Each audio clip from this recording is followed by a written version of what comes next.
everybody. Hey, we're live. Yeah, then we might as well start. Okay. Welcome, everyone. Yeah, here we are again, Wednesday, afternoon for me, morning for others, evening for some of us. And I'm happy to see you all here. And it's a wonderful day today to have a look into the future. And it's not the glass ball. Bart will explain a bit more because Bart's our guest today, Bart Édes, and he's in Montreal. He has the first sunny day, which is a good sign for today after a period of rain, he told me. And it's futures thinking and foresight today. And we will try and see deal with and try out one particular tool that he has in his toolbox, one of many. But he will certainly tell us a little more about it. So this is what you have to expect for today. Yeah, Patrick, you can be a bit envious. I went home for this session, so I've got my flowers and all there in my garden. Okay, just to make you all a bit envious who are on the Southern Hemisphere. Yeah, just no long talking. Where are we? How are we? Or who are we? We're the clumsy innovators, sometimes more clumsy than other times. We try things out like today. We prototype, we experiment, and we want to be change makers. And we want to do this in a very friendly way and be nice to others. And yeah, so that we all feel at home in this wonderful bunch, in this wonderful experimental village. So that's it for today. You know you're on YouTube. Mentioned it already. We love to see your faces, and we can understand when you don't want to be on YouTube, that you turn your camera off. But, well, no need really. So welcome.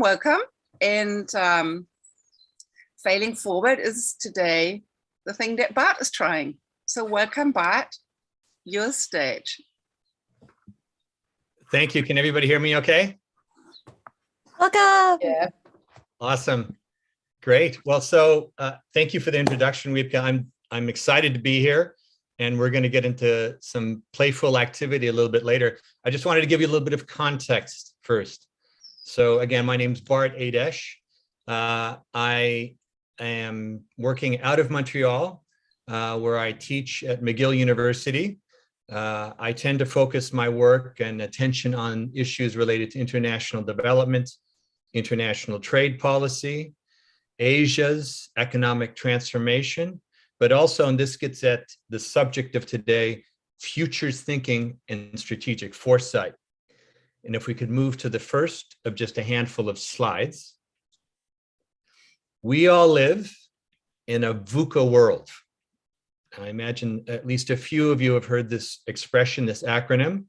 VUCA stands for volatile, uncertain, complex, and ambiguous. So it's a crazy world where there are major forces at work that are reshaping our planet and our societies. So we've got, for example, technologies.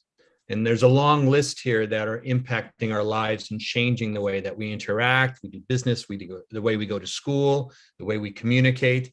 Think of artificial intelligence, machine learning, facial recognition technology, robotics and automation, which is changing the workplace and how things are manufactured, 3D printing, augmented reality, virtual reality, the Internet of Things, quantum computing, and bio-digital convergence. That's where you have things like human computer and brain machine interfaces. So this is all happening now, technological advancements. Some argue that in this decade we're living now, we'll see more change than we have in the previous 100 years. There's also, of course, climate change, which I don't think I need to dwell on, and the implications of that. Fragmentation of our global community. So think of the world breaking into blocks. This may or may not be a trend that continues, but we certainly see signs of it taking shape, marked in particular by the geopolitical competition between China and the US and their allies, and technological decoupling. We also have the rise of the global South. For the decades to come, economic power and global population is shifting to low and middle income countries that are not in Europe and North America, where most of us are tuning in today. By 2050, Pakistan and Indonesia are both expected to have over 300 million people, and Nigeria, 400 million people, just to give you a flavor of how the trends and weight of the world is shifting. And then, of course, there's aging. Most of us, all of us, live in aging societies. There are major demographic changes, and one could also talk about related issues like migration. If we could go to the next slide. So we have these major trends that are changing the world. And then came COVID 2 years ago, which shouldn't have been a complete surprise because we've had other pandemics like SARS and avian influenza and Ebola, but those have tended to be concentrated in different regions of the world. We also have, as a result, in part of COVID, where we were forced to stay at home, there were lockdowns and quarantines and such, and we started working from home, at least those knowledge workers who could work from home. Many didn't have that luxury, but this is something that is probably going to last in one form or another moving forward. There have been other changes not specifically connected with COVID, but overlapping with the same period. That is, in the last 2 or so years, we've seen an acceleration of technological change. We've made friends by Zoom, some of whom we'll never meet. There's been tremendous digital transformation and adoption of e-commerce. In a region in the world where I spend a lot of time and where I focus a lot of my attention, Asia, I can point to Southeast Asia, where just last year, 40 million people went online for the first time. And a lot of them are using online services and apps to order essentials in their lives. We've also seen a social awakening. Black Lives Matter came into public view, and not just in the United States. This had global implications with countries and societies examining diversity and how they treat their citizens from different backgrounds. We've also seen corporate action to increase diversity and inclusion. In the US, for example, American companies have committed $50 billion to racial equity. And not all of that has materialized yet, but this is a massive movement. Some other things not on the slide I can point to include the emergence of the metaverse. And it's not just Facebook and Meta we're talking about, but the idea of virtual reality platforms influencing and taking people's time. Non-fungible tokens, digital versions of art and other objects and items. We've seen a massive boost to sustainability. Lots of companies and countries declaring net zero commitments. We've also seen this, because of COVID, more movement to touchless transactions, less use of cash. So cash is disappearing. We have almost cashless societies in places like Sweden and China. Basically, innovation and invention have thrived in the last 2 years, including in the development of COVID vaccines. It used to take a decade to develop vaccines, and now we have several in the space of months or a couple of years that are helping to address the pandemic and return us to lives resembling something more normal or familiar. And finally, we have this tragic case of Russia's invasion of the Ukraine, and that is creating more instability and potentially driving the world into fragmented blocks. Next slide, please. So with all of these trends and these disruptions, it can be so overwhelming and it can freeze us in our tracks. How can we move on? What can we do in a meaningful fashion? Well, in this unsettled and fast changing context, strategic foresight can help us get our bearings. Now, what is strategic foresight?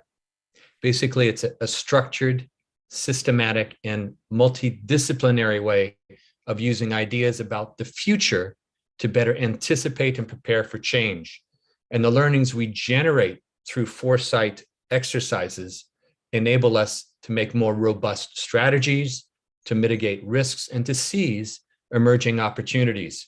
Foresight is well suited to the VUCA world in which we live. It helps us envision plausible futures 10 or more years out. It's not something you would use for next month or next year, but for a decade on, foresight is really practical. If there are questions at a later juncture, I could talk a bit more about the steps involved in foresight, but I think it's time we start moving toward today's activity. But let me first mention something about the futures mindset. Next slide, please. If there's one thing I hope that you all get out of this session, it's that there is value in adopting a futures mindset in how you go about life. And what I mean by this is living life with purpose and passion and striving for something more than we have today. Having a vision of a life that you would like, a society, an economy functioning the way you would like. Don't be constrained by current assumptions and our present way of doing things when thinking about the future. Be willing to try different approaches. Use your imagination. Bring creativity to your approach to life. Now, with this background, I'm setting up the exercise we're going to do today. And let me show you the next slide. This is something called the futures wheel. The futures wheel is a visual tool that provides a structured way of brainstorming the direct and indirect future consequences of a particular change or event or development.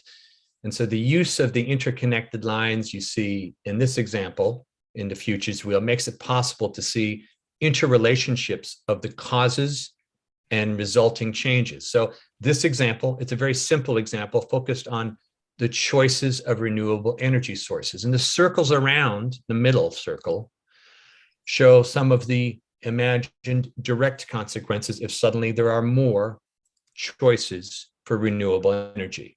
And then as you move out to other circles, and there's different colors for these, you have the indirect consequences. So first the direct, and then you look at those direct consequences you've identified of what is at the center to look at what will be the next result or consequence of a direct result. Hopefully this is not throwing you off too much. And what we're going to do today is use a modified version of the futures wheel. And it was developed by Matthew Stevens, who works at the intersection of design and technology in Austin, Texas. And what's going to be at the center of the circle of the example we use as we go into breakout rooms in just a moment is the 4-day work week. Now, some of you may have heard about this, but an increasing number of companies and countries around the world are moving to the adoption of a 4-day work week. Instead of working 5, working 4 days. I'm not talking about hybrid work and how many times you go to the office. I'm talking about how many days you actually work in a work week. For most of us, it's 5, or at least that's the traditional. Okay, so we're looking at what happens if the world begins to embrace a 4-day work week. What will be the results, both the direct and then the indirect? Rivka, could we start to move then toward the breakout rooms? Sure. We're going to explore this. Sure. We will use this Miro board. And you will see then why it's a future wheel, because Sarah Jane just asked that. The first example that Bart presented looks a bit more like a mind map, but it is really a wheel, and you will see it on the Miro board. What we will do now, or what you will do now, is that you go into that Miro board. We send you into, oh, that is the wrong thing. We had that before. I just get another one. Wait, I don't know why this is not working. Failing forward. Yes, failing forward. My prompt is gone. Yeah, I have the prompt. Yeah, thank you very much. No, that's the second prompt. Forget this one, please. What you do in the first one, well, the Miro link is the right one, that's for sure. We will send you into breakout rooms, and what you will do is just you concentrate on the center, which says introduction of the 4-day work week. And then there is 6 little circles around it in the inner circle. And you would try to discuss and find out what are direct consequences if you introduce the 4-day work week. You've got about 10 minutes to do that. And we want you to come back with these first order consequences, that's their name. And yeah. And then we will see you back here and try and share what you have decided what the first order consequences are. And then we will move on from there. Yes. Okay. First prompt is in the chat. Thank you very much, Mimp. It was somehow disappeared in my thing. Okay. Yeah, what it is.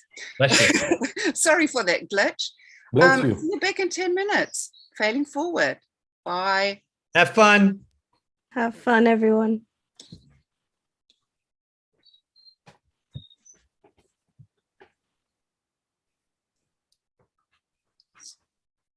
The beauty of having 2 screens, which Yes. I don't have at the moment. How many rooms were created in the end? We had somewhat less than 50 people. 6. We have, I oh my know, God, we we have keep people getting more people coming. Yes, Bart, you're that's really amazing. famous. So many people are coming. So 2 people haven't been sent to any room, which is Bart, but that is, we put Eva just in room number 2 because there are only 4. Whoop. Whoops. Questions. Yay. Who's got the birds chirping in the background? Is that in Kent or in Germany? It might be both. Lots of birds in this garden. It's so So lovely. you know that you just Birds. need to do some work. And Ali, if you hear us, do you want to go to breakout room?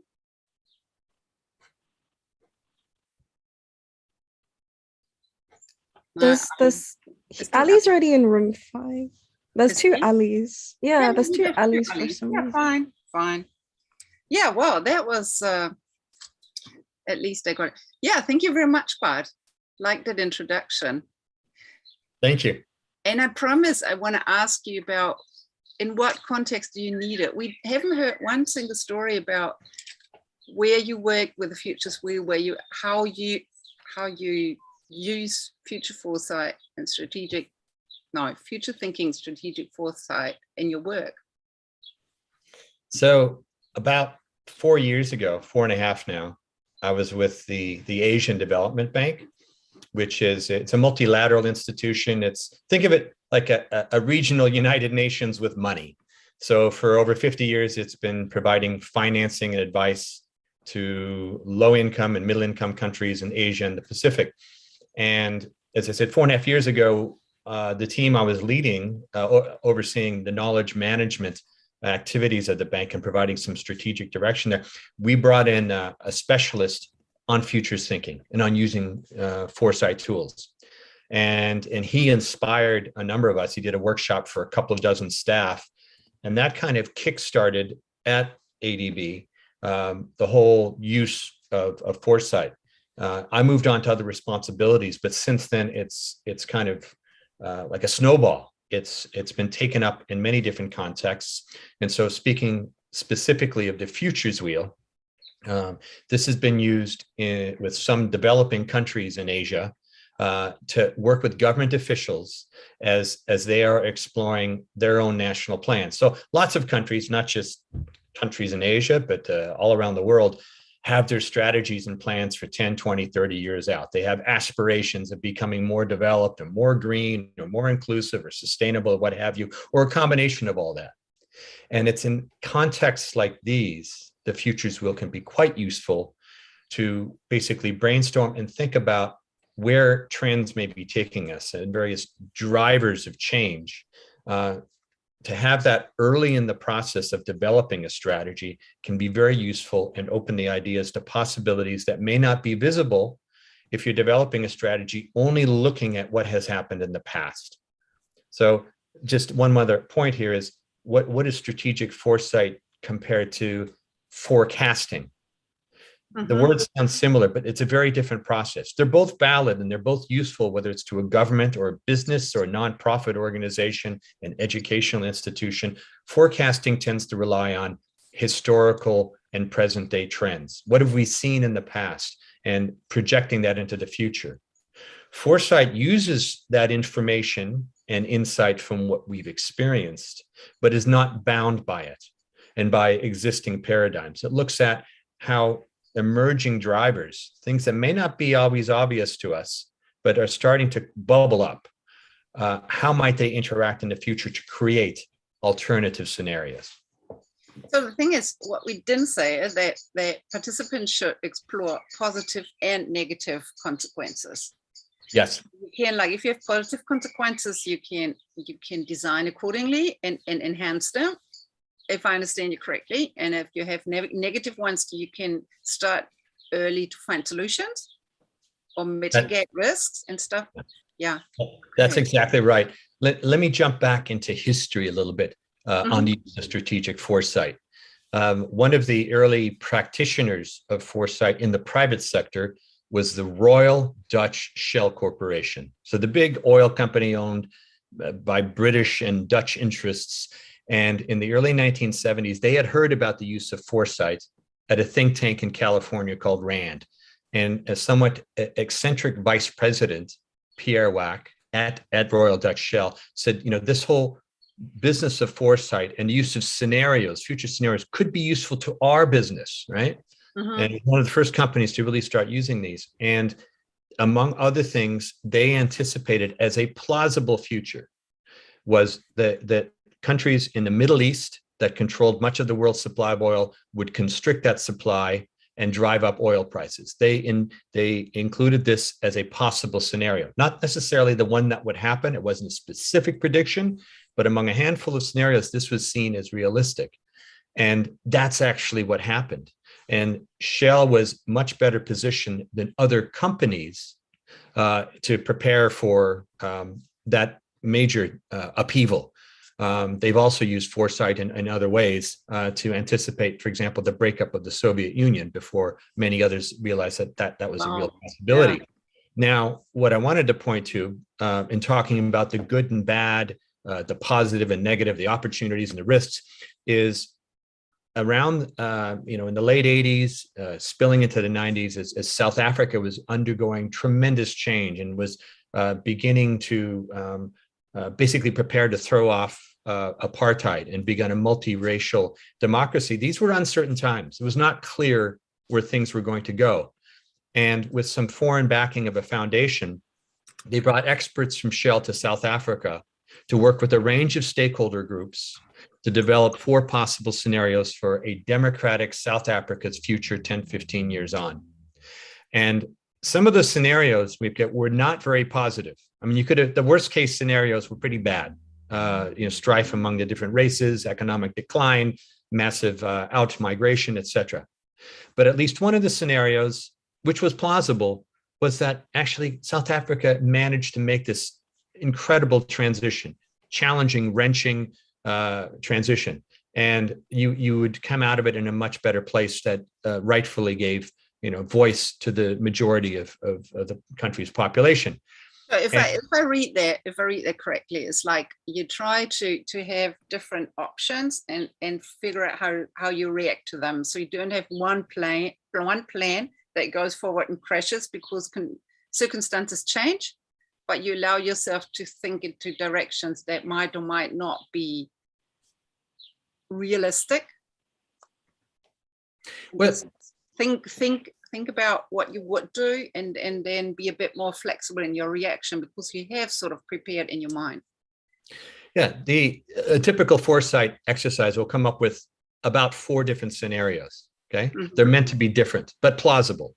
They're not remote possibilities. How are we on time, by the way? We would get people back in about a minute. I'm trying to check on the Miro board, which is a bit slow at the moment. Should we share the Miro board? We can do that. Yeah. So like the people on YouTube can see. Yes. I will, whilst you do that, I'm just going to send a prompt to the people in the breakout room. They have 1 minute left. When people come back, maybe Yes. you could, because you have more experience with this, is maybe you could tap them to share their experiences before we go back for round 2. Yeah, I can ask them just to do that. And I'm not sure if we want to. I'm not sure we want to share the Miro board because it is very slow in my computer. And maybe I can share. Yeah, my line is just really slow today. I'm sorry for that. I've had that. I've been experiencing that for a couple of days. Hey, it's okay, feeling forward. I can share if we want. I'll get people back now. Whoop. Just on the South Africa story, One of those four scenarios was much more positive than the rest. And what they did is they decided they wanted to pursue, obviously, that positive direction. And they backcasted to imagine the steps they would have to take to achieve that preferred future. And that's a common part of foresight. Awesome. Awesome. Welcome back, everybody. We've just been having this very interesting conversation about what happens if you work with that in real life. And Bart has just been sharing some really, really impressive examples about how, like, Royal Dutch Shell or South Africa apply the strategic foresight in their policies. Thank you, Mim. Mim is just sharing the Miro board so we can see it a bit. She has obviously, Britain is far ahead in stable internet lines. So we want to know from you all what you came up with. So can I just tell us about what they found out? What are the consequences that you found, or that you decided would be the relevant direct first order consequences?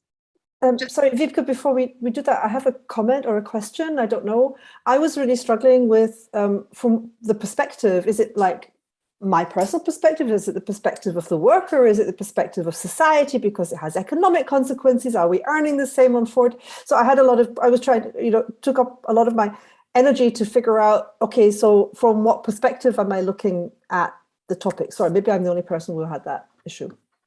Probably not. Probably you weren't the only one, because there are very many very capable people in this round, and actually we haven't discussed it, we just left it open. Okay. So what perspective did you choose then, or what did you decide on?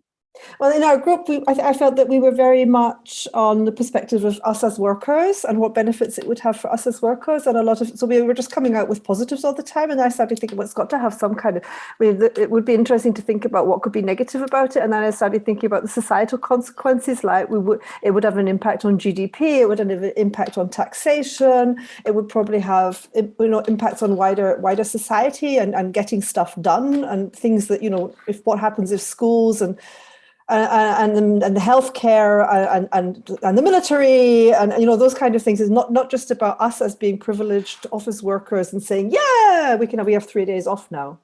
Sorry, that was where I got to. Thank you, Jane. Who else wants to share what they came up with? Maybe somebody with a different perspective on things.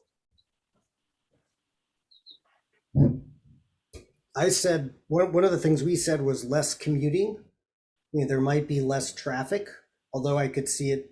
There might be less traffic during commuting hours, although I could see there could be more traffic because more people could be going on longer, available to go travel and go on long weekends and stuff like that, right? So you could, it could there could be a net zero effect, I guess, if you will.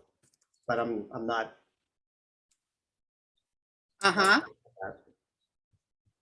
What else did you come up with?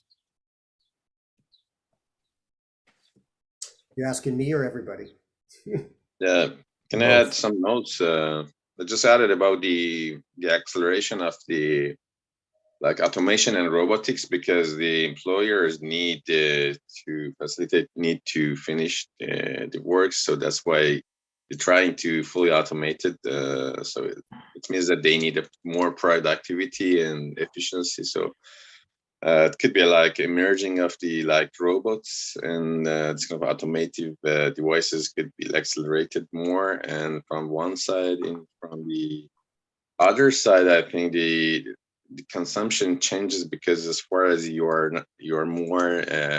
have more time with your family and these things, so you need sort of, it's an indirect, so you maybe consume more, and you'll go for more social inclusion, and you'll go more in the society, and it could be like interactions raise, and lots of things you need more. So this is my first impression. Thank you, Ali. Thank you, Ali. Actually, what's happening now is that you're sort of going the second step already. Okay. That's not a bad thing. That's not a bad thing. It just reflects what is happening anyway, that people think, oh, but when this and that, and this is the thing that, like, Bart is now smiling and nodding. You see that already? Yeah. But you will be going back to and do another step further on. So yeah, that is really what's taking the faces apart and where the beauty lies. So I'd be really, really curious to know what you come up with in the second round, Ali. Thank you very much. So concentrating on the first order consequences, is there something you came up with? I find it very hard now to watch the chat and talk to all of you, but Wouter, what have you come up with? And what's your question? Say that again to everybody.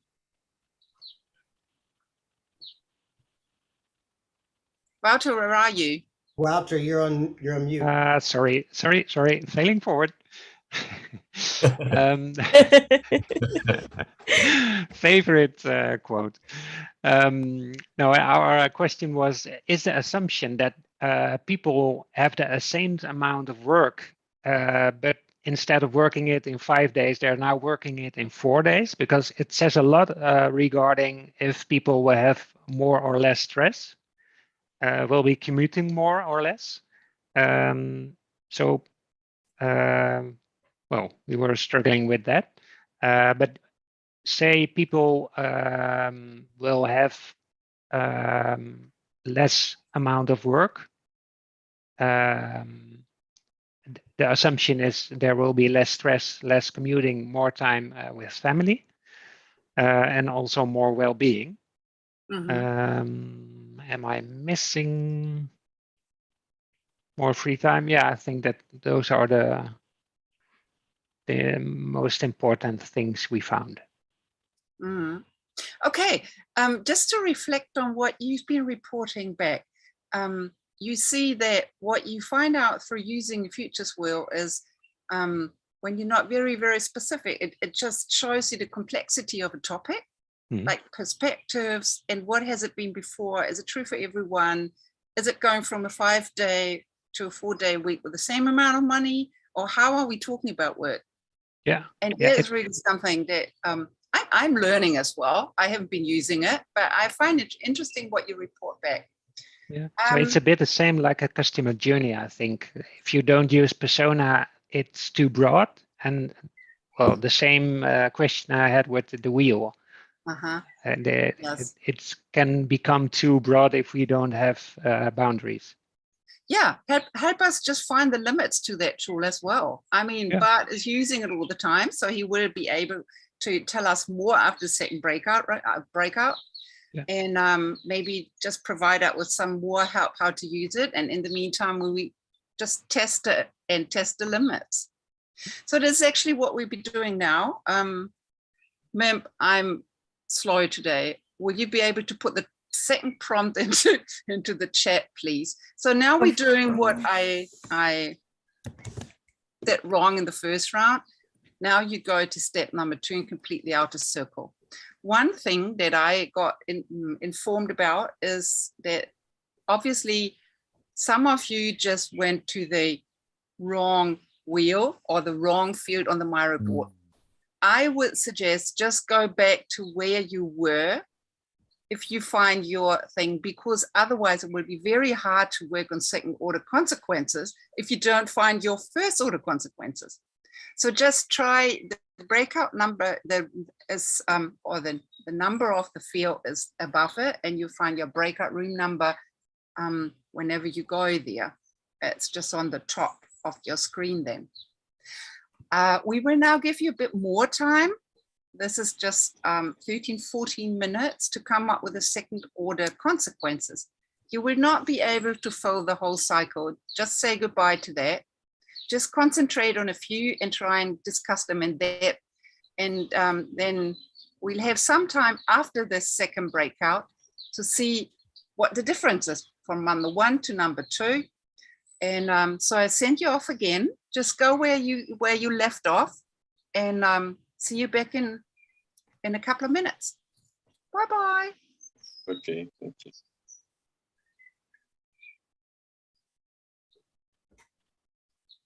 And then we will have to ask Lloyd and Elisetta, where you've been in what room? Sorry, I have a problem in the internet, so I didn't participate the first activity. Sorry about that, but I have a problem here in the internet.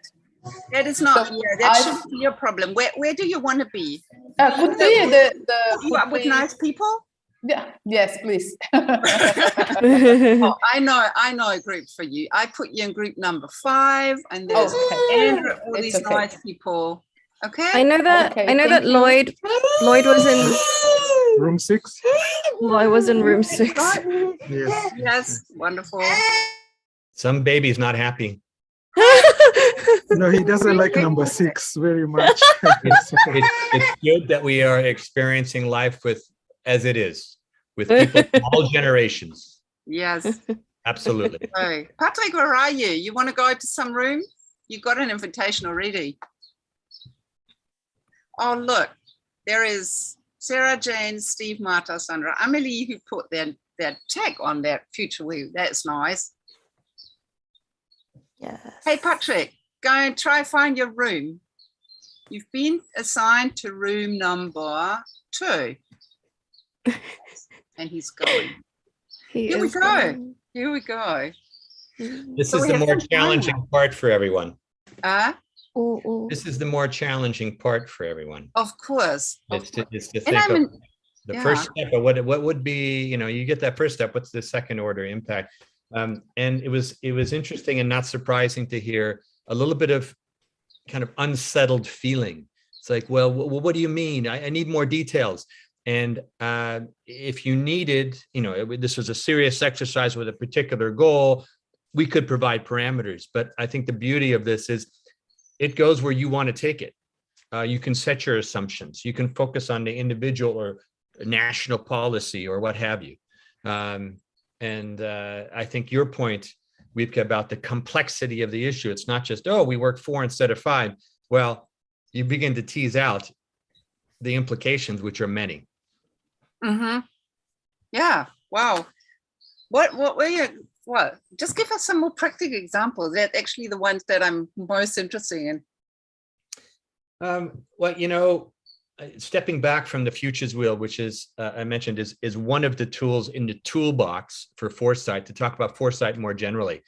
So still a lot of people are not so familiar with it, but one of the things that happened during the pandemic, so in the last 2.5 years, was an explosion of interest, because people, at the beginning of 2020, whatever organization you're involved in, right? Everybody had their plans and strategies and their planned outputs, and they had to rip all that up by the end of March, right?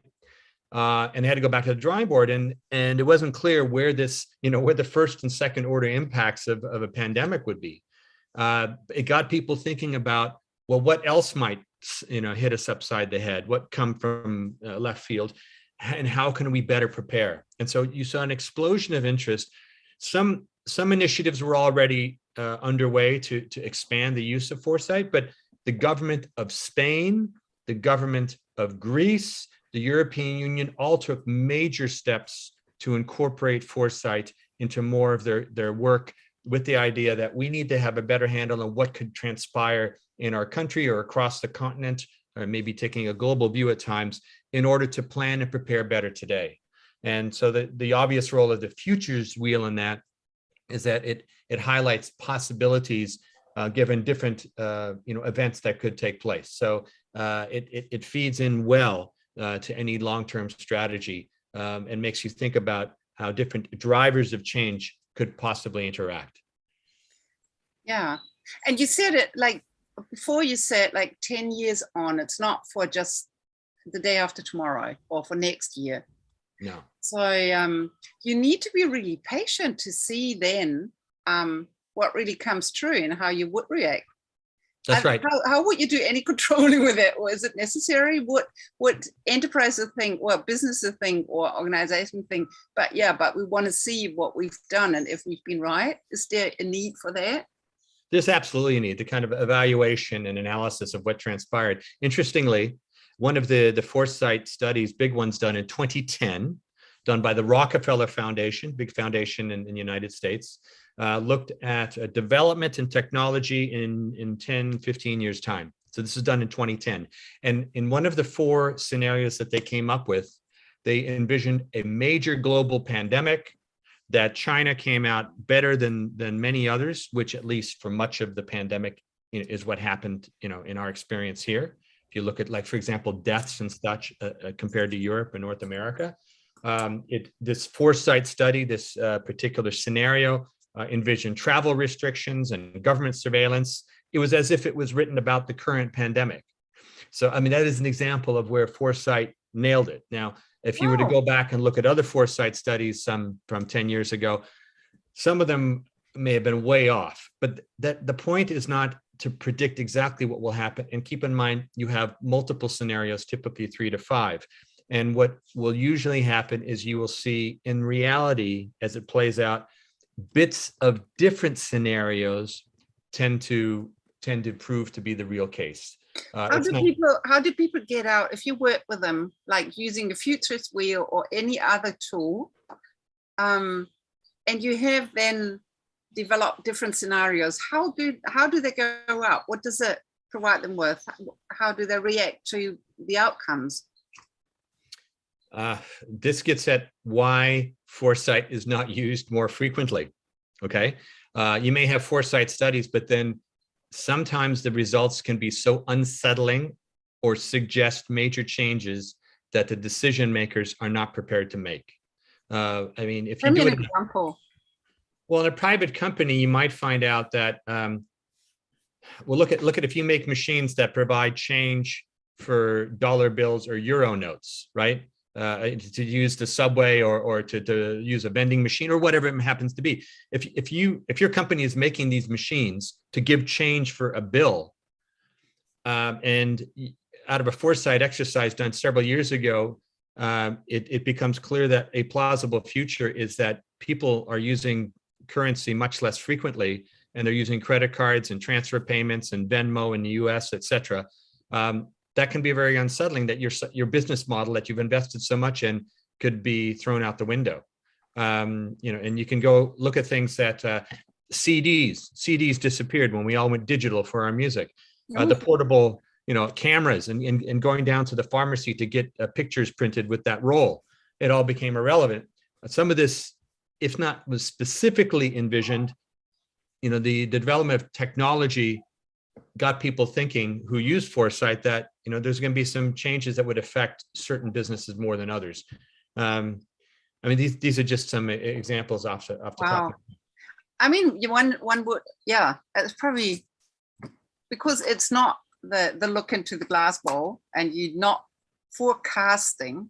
Correct. Yes, you need a lot of courage to then act on the results that you found out. And it involves tough choices, and you may have to prepare for different plausible eventualities. And you have finite resources, limited time. You can only prepare for so much. But one of the ways you deal with that is you set up an ongoing monitoring system in your organization. And it need not be a hugely expensive one to monitor what are called in the business weak signals.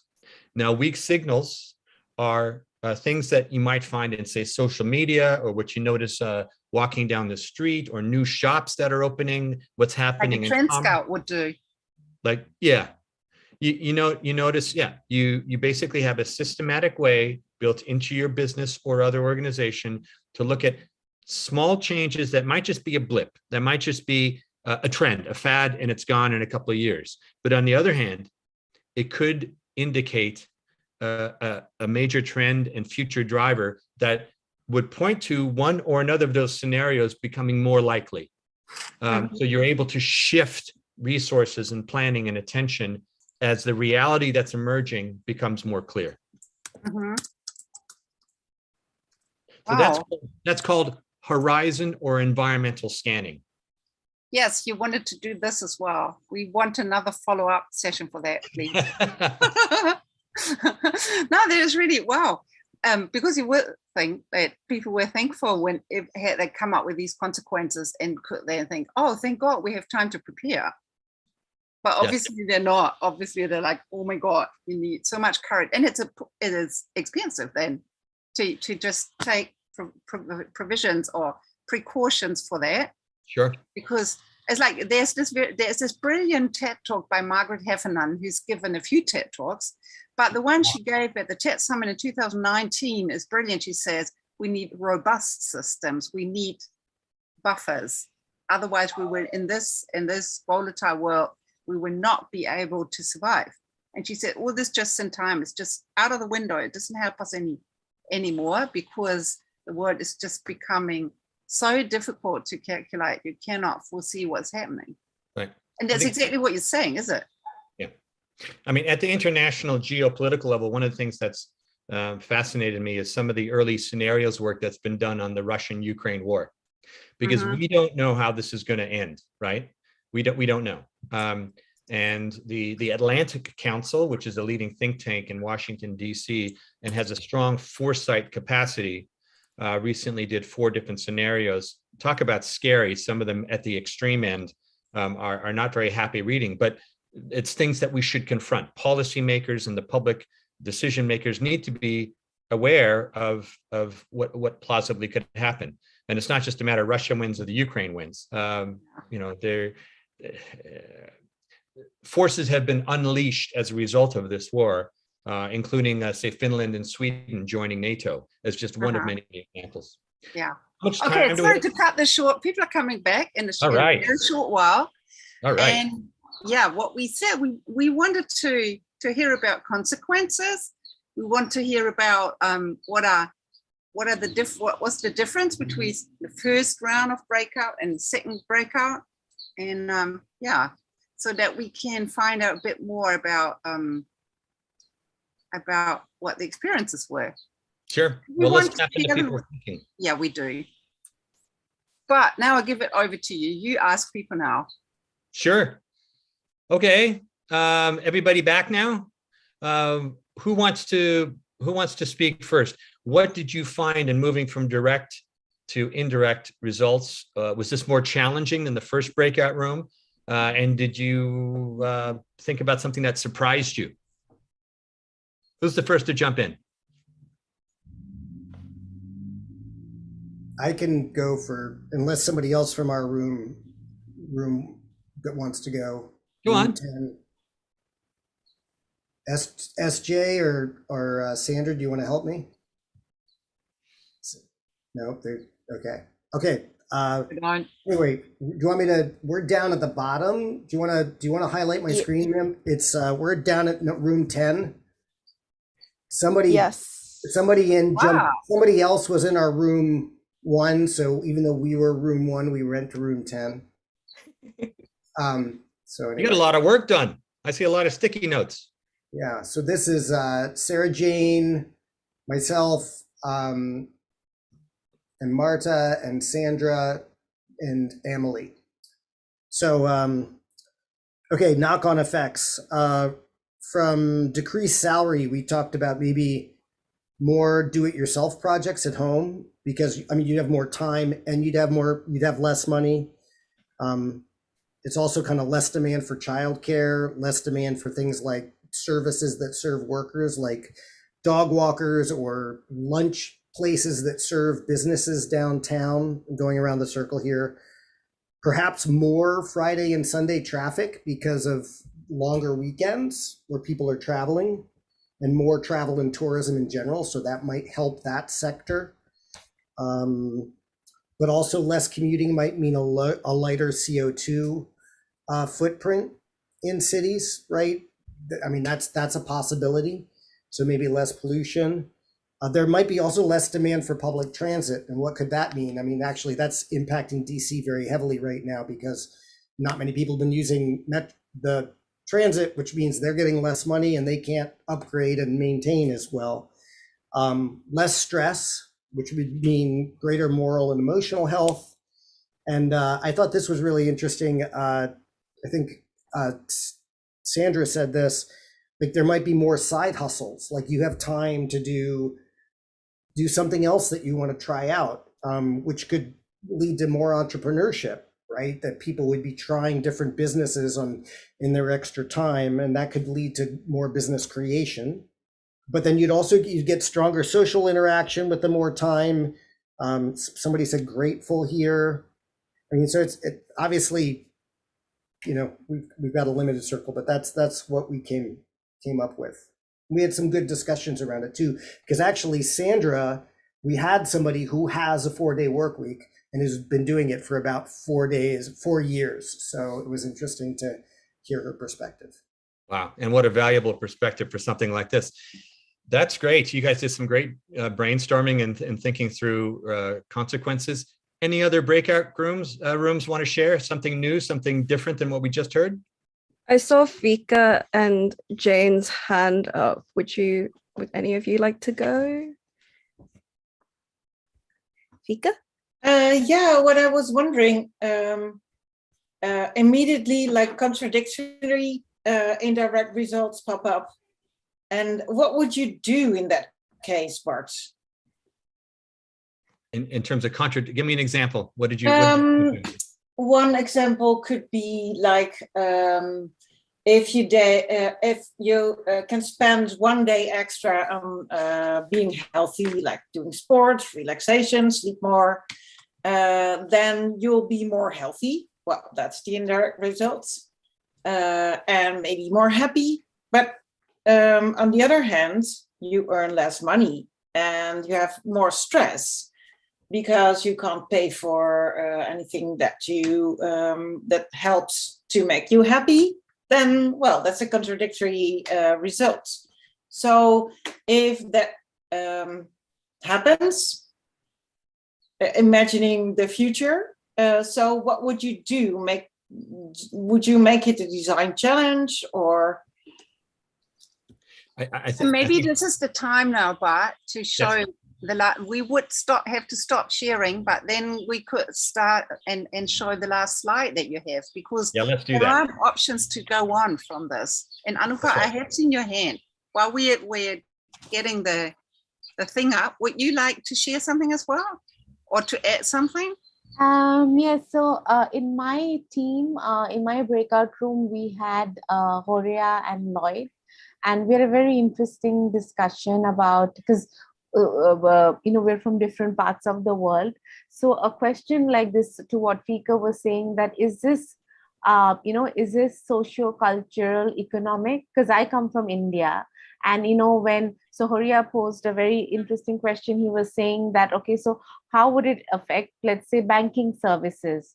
And then I said, okay, maybe medical, because there are some services that just can't go on leave. I mean, not in a negative sense, but there is that human connection that you need. And if there are people who are, let's say, automating or digitizing a service, like Bharti was saying, a lot of Southeast Asia, just even in like Asia, we're just getting developed or getting introduced to digitization. So, and also economically, then how would it work? So I think it's like a wicked question, like like if there is a yin, then there has to be a yang. You have to kind of bring it together. Goodness, there's so many options. Thank you, Anupa. I think you all have to stay for backstage today. We haven't finished with this. But maybe, Bart, you may just introduce like a possible way forward for after working with the Futures Wheel. Sure, absolutely. So I appreciate that this graphic is a little bit small for maybe to read the fine print, but let me briefly describe what this is about. So step one is basically what you did, looking at the direct and then indirect results of a particular development, and that's the adoption of the 4-day work week.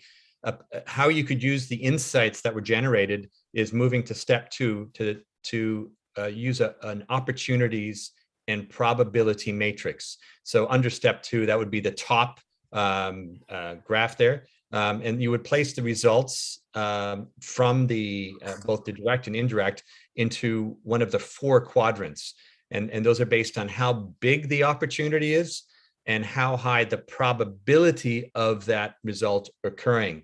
And then you would discuss what steps could be taken to increase the probability of a big opportunity and high probability result. Big opportunity, high probability. That's one example of how you could use the insights. And if you stay with step 2, look to the lower quadrants there. That's the matrix for impact, not opportunity, but impact and probability. So it's a similar idea to the matrix above, but you're looking at high impact and high probability results. You would have to make an assessment. These results, in your view, would be high impact and have high probability. And if these happen to be undesirable, a lot of what we heard was pretty positive, right? A lot of you came out with positive results, but there could be negative ones. And in that case, what you would do in step 3 is explore the steps that could be taken to decrease the probability of an undesirable impact from occurring. So this is just an example of moving beyond this very interesting brainstorming exercise to potentially changing policy or debating aspects of policy and taking actions to influence the future. So let me just, one last remark on this is when we're looking at future studies, and within that at strategic foresight, it's not just identifying plausible futures, it's also about identifying the plausible future that you want to make your own, that is better for society, that there's a shared common interest in developing this particular scenario rather than another one, and then looking at the steps that need to be taken to achieve that plausible future. Thank you, Bart. We could go on forever. I could go on forever. And what you haven't heard is what he told us while you were in the breakout rooms working. I had the pleasure to interview him a little more and learn something about how courageous you have to be as a leader if you want to take decisions on the outcome which you worked or which you got from a futures world.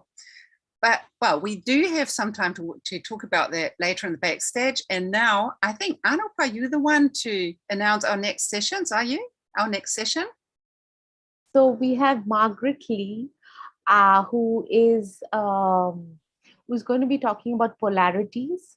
And, you know, how do we see both sides of a problem, whether we face it within the kind of work we're doing, whether we face it within our teams. So, you know, how do you pose that question? And Margaret's, you know, a great, she's a design advisor. She's the you know, director at Google for UX and community. So I think it'll be great, and, you know, to see her perspective of, you know, how do you see things from, you know, different points of view. So yes, join and catch us there. Okay, thank you, Anupa. Well, and now Mimp made these beautiful new slides. I think it was Mimp, was it? Yes. Yes, he's always putting it Yes. down, but it's really beautiful. So, and this is to give it a good frame, that we want your ideas, because this is what we live off. We can only thrive if you submit your ideas. So please do that. Please use the bit.ly. You find that link on the website, by the way, and submit your ideas so we can have more web gems. And then, of course, follow us on our socials. And if you consider it, by the way, the team, because it's not only a few of us, but it requires a big team. And if I hadn't had Mim today, I would have crashed completely. So big thank you, big applause for Mim. Thank you. Yeah, and we know we have you as our very loyal supporters. So now and then buy us a coffee so we can cover our costs for the Mailchimp, and for the website, and for Miro, and for everything else. So we reached the top of the hour, and we invite you to hang out with us in the backstage, where there will be no YouTube, sadly, but Bart will be there, and we will be there, and I hope you will be there. So everybody who has to go now, thank you very, very much. Thank you, Bart, for providing this and feeding us something new and exciting. Okay, Mim, Thank you to you and Mim. Thank you so much. See you backstage.